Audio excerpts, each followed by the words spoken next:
Seniors are taking to the road to slow down the memory loss that's part of Alzheimer's. The 21 participants in a study run by researchers at Oregon Health and Sciences University are walking to places that remind them of their youth. I think Bob's house was before he moved.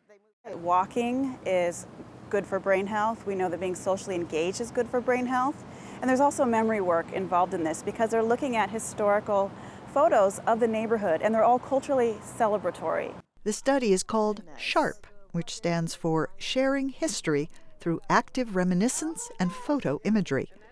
A senior experiencing memory problems takes a walk 3 times a week with 2 other seniors who are cognitively healthy. What we find when we walk, all of us, is that there are a lot of things that we haven't had to remember and that we can't remember, and then as we walk and talk, the memories pop up, and it's reassuring that they're still there, number one, and that we can access them.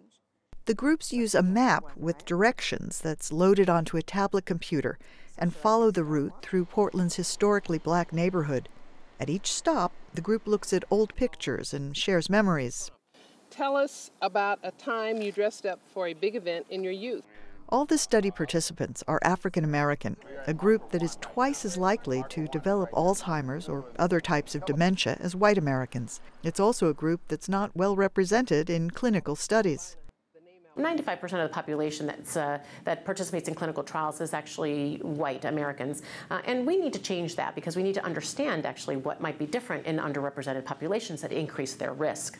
In the meantime, the SHARP participants are walking, talking, and, they hope, reducing their risk of dementia. I'm Faith Lapidus, VOA News, Washington.